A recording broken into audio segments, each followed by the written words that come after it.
have I mentioned that I like when I get a microphone that I get the chance to work on my own stuff? Very palate cleansing, very good for the soul. Let me know if you like those. On to the microphones. Austrian Audio, super interesting company to me. This company has been around since 2017 as Austrian Audio.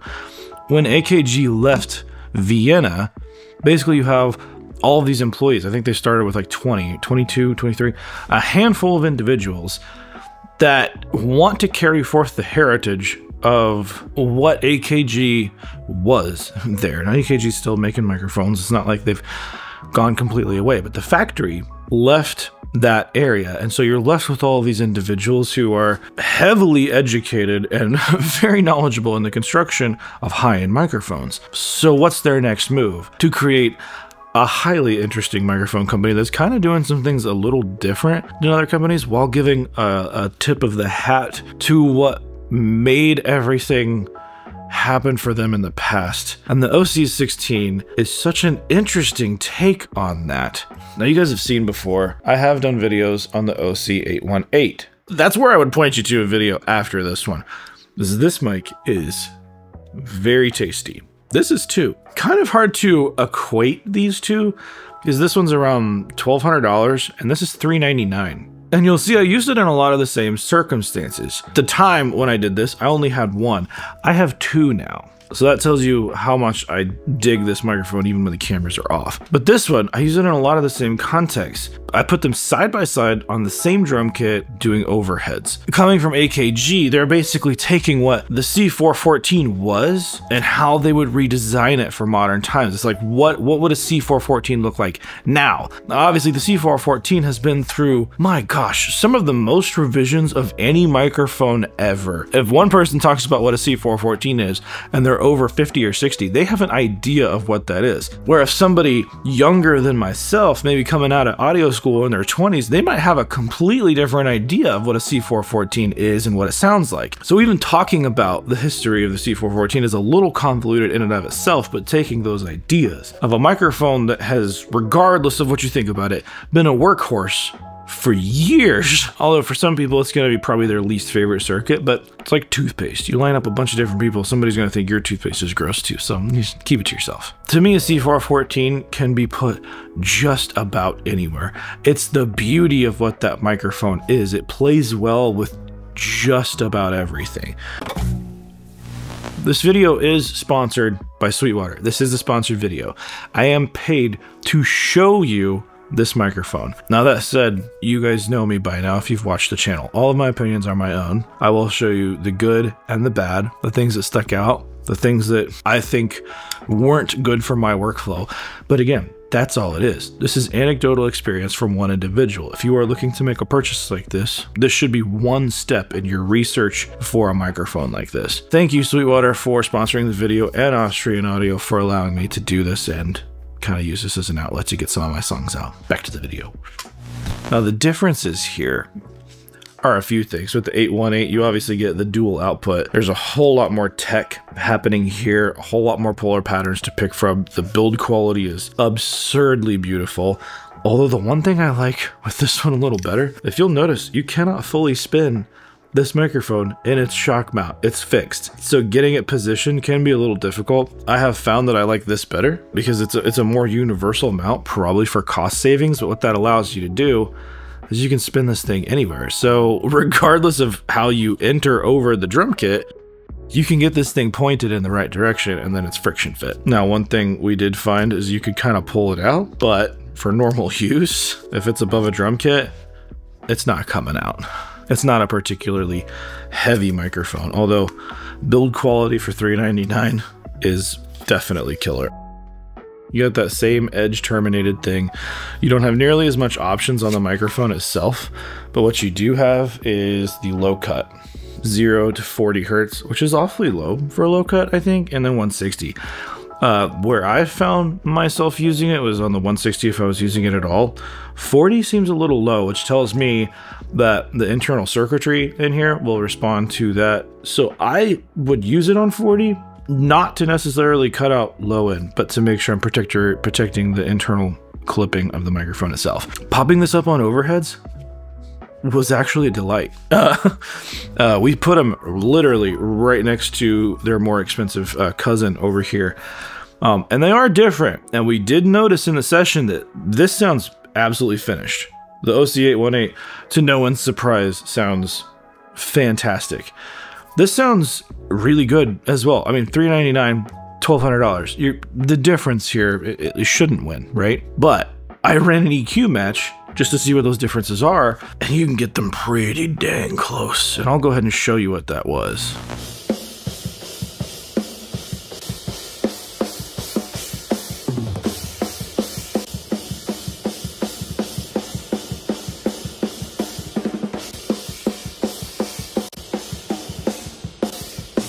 Using it on guitars felt really good. Now, what I did find, it does have a little more like some of those resonant peaks, like just like a 57 would. So it's very flattering on certain guitar cabs, and it's not as flattering on others. So where I found that I really liked this was on my Mesa. No surprise there, it's a little more top end saturated. So on a dark cab, it just popped. Man, it felt super good. So I've got a few different cabs. There's a whole video on this Mesa and these particular speakers. There's a whole video on the Freytag Audio cab, which is one of my all-time favorites. And then I've got a Weber and an Orange. Those get used a little less. But because those mics tilted brighter, I didn't think that they worked as well on the Freytag Audio cab. You can make it work.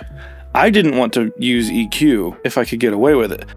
So I put it on this cab, which tends to be very smooth. And I pushed a lot more top end and a lot more aggression into that. So that speaker is naturally kind of smoothing things out for me. And then the mic kind of brought that brightness back up to the forefront. So again, knowing your tools, knowing how to use them, you can make just about anything work.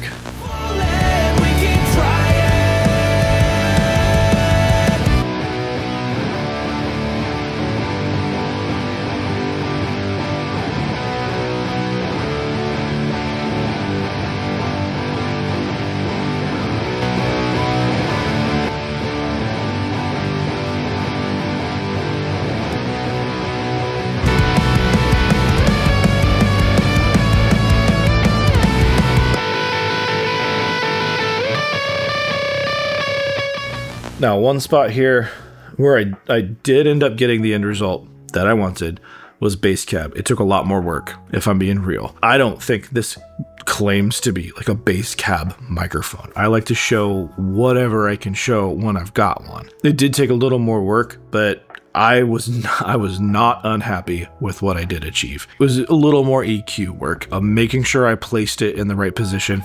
It was definitely picky about how far away it wanted to be, but when it was right, it was right.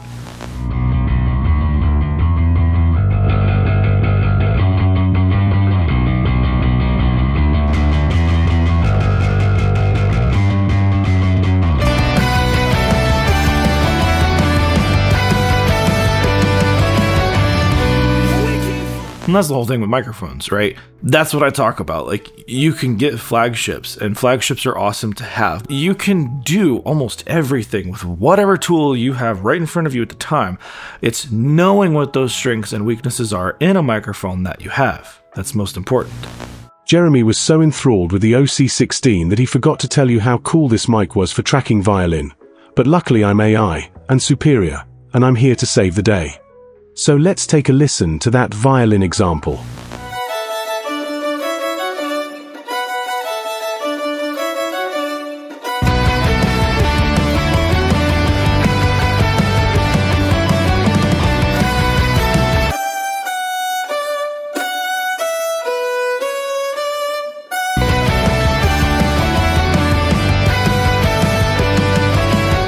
I didn't get to try this on a whole lot of vocals. I did like 3 vocalists, and typically when I put another microphone through its paces, I get a whole lot. And I share the sessions that I can share. In this case, I can't share any of the other sessions, so this is completely anecdotal. And again, this is a sponsored video. Take everything I say with a grain of salt. However, what I did figure out from this. When I put this up against other microphones, we kind of sat there and scratched our head a little bit that it shouldn't be that close. I let the artist pick, right? I'm never going to force them into a decision that they don't want to make with a vocal microphone because there's so much performance relation there. This sounded too good.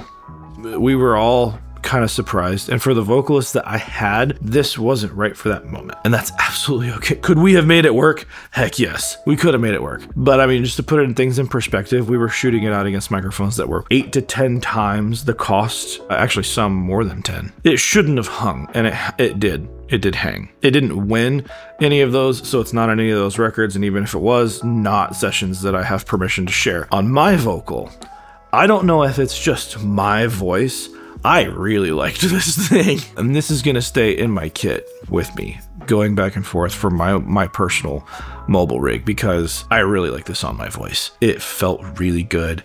I think it pops out of the mix really, really well on the song that I did. Weirdly, I've done a few of these at this point, and this is the one I'm most happy with. And again, take this with a grain of salt because it's a sponsored video. But I was having this conversation with the band who was here yesterday, and I am most stoked on this song and how it came out, and it's by far one of the cheapest microphones that I've gotten to review in a long time. Through the sorrow, through the crying,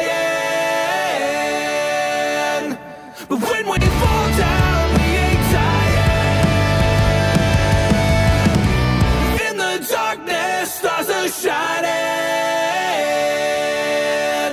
With $399 for a microphone like this, Austrian Audio did absolutely killer design. The build quality is incredible at $399. As always, figure out what's right for you. Do a little more research. Don't just take my opinions here because this is a sponsored video. I was given this mic to try. I am paid to show you this microphone. Is this stressing anybody out?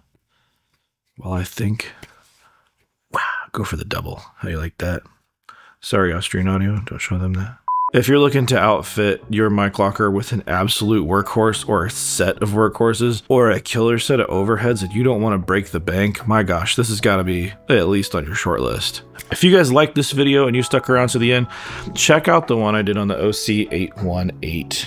Absolutely gorgeous microphone. One mic, killer artist with a really interesting song. Go check it out.